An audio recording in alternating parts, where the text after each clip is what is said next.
मुरली दर्शन में मुरली का सार पुनः सुनेंगे। आज प्रभु के महावाक्य हैं, मीठे बच्चे तुम यहाँ अपनी राजाई तकदीर बनाने आए हो। जितना याद में रहेंगे, पढ़ाई पर ध्यान देंगे, उतना तकदीर श्रेष्ठ बनती जाएगी। फिर बाबा कहते हैं, संगम पर किस श्रीमत का पालन कर 21 जन्मों के लिए तुम अपनी तकदीर श्रेष्ठ बना सकते हो। बाबा ने कहा, मीठे बच्चे निर्विकारी बनो, देही अभिमानी बनने का पूरा पूरा पुरुषार्थ करो, तो 21 जन्मों के लिए तकदीर श्रेष्ठ बन जाएगी। गीत, तकदीर जगा कर आई हूं। अभी क्या करना है? उसे सजाना है, संवारना है, अर्थात बनाना है। और अपनी ही नहीं बनाना, औरों की भी तकदीर बनाने के निमित्त बनने का संकल्प लेना है। बाकी काम बाबा का। ओम शांति। मीठे मीठे रूहानी बच्चों ने गीत सुना। अब इन 2 लाइन का अर्थ जिन्होंने समझा वे हाथ उठाएं। बाबा ने हाथ उठवाया होगा। किसने कहा तकदीर जगा कर आई हूं? आत्मा ने कहा ना, अपने शरीर रूपी शरीर के मुख द्वारा। जीव आत्माएं कहती हैं, हम आए हैं स्कूल में तकदीर बनाने। बाबा कहते, बच्चे तुम समझते हो, इस नरक को आग लगनी ही लगनी है। दुनिया में ऐसा कोई स्कूल नहीं जहां बच्चे कहें कि हम बेहद के बाप के पास आए हैं, अथवा ऐसा कोई नहीं जो कहे मैं बाप हूं, टीचर भी हूं, गुरु भी हूं।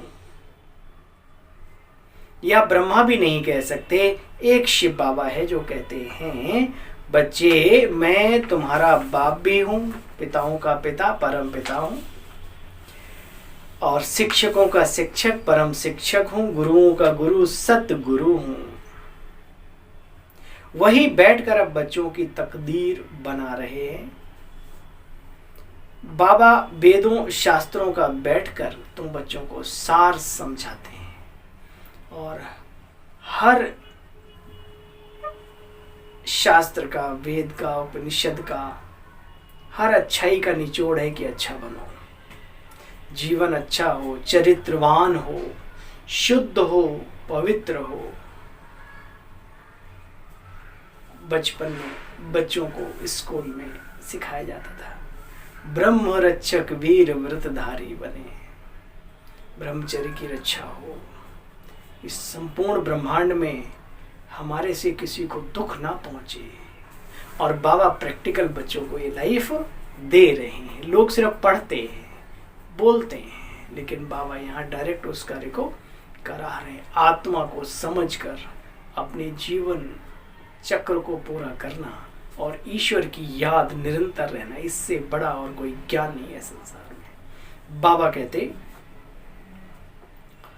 अब बाप फिर से तकदीर बना रहे हैं बच्चों की। आए ही हैं अपने बच्चों की तकदीर बनाने। बाबा कहते, मैं तुम्हारा ओबीडिएंट सर्वेंट हूं। बच्चों को कहता हूं, बच्चे सिर्फ मुझे याद करो, मन को एकाग्र करो उस सुप्रीम सर्जन में, उस शांति के सागर के साथ, उस दिव्य ज्योति पुंज प्रभु पिता के साथ। देखो बच्चे, संसार में बहुत कुछ होता रहता है।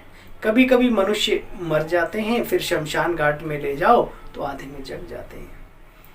तो कहते हैं कि आत्मा चली गई फिर आ गई, ऐसे कईयों के साथ होता है। बाबा कहते हैं, बच्चे आत्मा अनकॉन्शियस हो गई, चली गई फिर नहीं आएगी, अनकॉन्शियस हो गई, किसी को पता नहीं पड़ा। ऐसे ऐसे भी कभी कभी हो जाता है, अनकॉन्शियस भी हो जाता है व्यक्ति, और कभी कभी जाके कुछ अनुभूतियां करके भी वापस आ जाते हैं।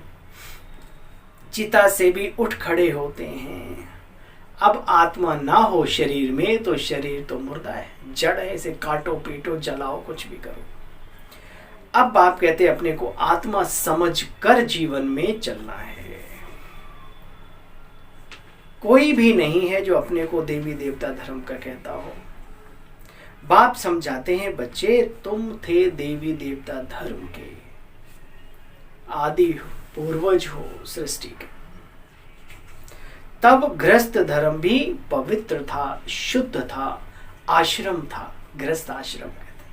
आजकल कहाँ गृहस्थ आश्रम, गृहस्थी हो गई, गिरी हुई हस्ती जैसे कहते हैं ना। समय का खेल है, आश्रम भी आश्रम से लगते नहीं। इसलिए बाबा पूरा संसार ही एक ऐसा शुद्धता का बना रहा है जिसके लिए दुनिया यादगारों में याद करती है। संपूर्ण निर्विकारी महाराजा महारानी का राज्य था। कहाँ? सतो प्रधान संसार। उन्हों को कहते थे भगवती लक्ष्मी भगवान नारायण, क्योंकि भगवान के द्वारा इन्होंने ये भाग्य प्राप्त किया था। अब बाबा से बच्चे हम स्वर्ग की बादशाही ले रहे हैं, हर दम ये नशा रहना चाहिए। अपने अपने पुरुषार्थ अनुसार ऊंच मर्तबा पाना है। सब कुछ तुम्हारे पुरुषार्थ पर, तुम्हारी किस्मत का यानी तकदीर का मदार है। सतयुग में बच्चे धंधा दौड़ी जो भी चलता है, लेकिन झूठ नहीं चलता। वहाँ धंधा भी क्या, मतलब कोई आदान प्रदान होता है। भाई इधर कोई चीज हुई उस राजा ने उसको दे दी, उधर कोई हुई इधर आ गई, बस और क्या। सतयुग, हाँ, लोभ आदि रहता नहीं। राजा में बहुत ताकत होती है, वजीर आदि रखने की कोई जरूरत नहीं रहती। बाबा कहते बच्चे जैसे इनकी भ्रकुटी के बीच में इनकी आत्मा बैठी है ब्रह्मा बाबा के, मैं भी आकर के यहाँ ही बैठ जाता हूँ तुम बच्चों को समझाने के लिए। सूक्ष्म से सूक्ष्म, पावरफुल से पावरफुल। नए, हाँ, तुम बच्चों को समझाता हूं। देखो बच्चे, कोई भी बात में कभी कोई तकलीफ हो तो शिव बाबा से पूछो, क्योंकि श्रीमत से ही श्रेष्ठ बनेंगे। अब मुरली ही हमारी श्रीमत है। मुरली के आधार पर अपने आप को सेट करो कि भगवान वाच क्या है। मनुष्यों से पूछेंगे दुख दर्द या अपनी कमजोरियों के बारे में, वो अपने अनुभवों से, अपने जैसे उन्होंने अपना सिस्टम सेट किया होगा वैसे आपको बता देंगे। इसलिए बाबा कहते मुरली ही सब कुछ है इस समय पर। और अगर योग युक्त जीवन है आपका तो बाबा से डायरेक्ट बात करके पूछ लो, ऐसी क्या बात है। पहले पहले देह अभिमान है, यह बहुत दुख देता है। अभी तुम बच्चों को बाप कहते हैं देही अभिमानी बनना है, बनना ही है, इसी में हमारा कल्याण है।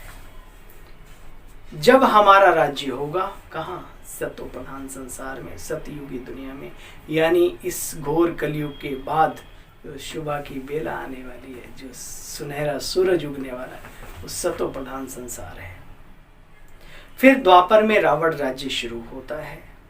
हाँ, जब हमारा राज्य होगा तो वहाँ और धर्म वाले नहीं होंगे, सब कहाँ होंगे? अपने उस परम धाम में।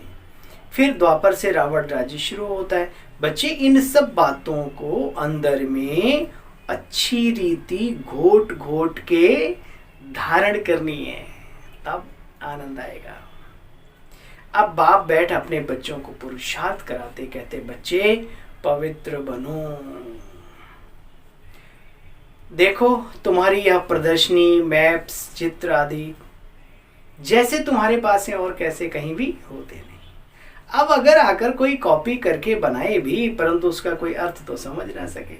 नई नई आत्माएं आती हैं प्रदर्शनी में, अच्छा तो स्लोगन बाबा के लिखे तो लिखते हैं सब अपनी डायरी, मैंने देखा, बड़ी खुशी होती है उनको।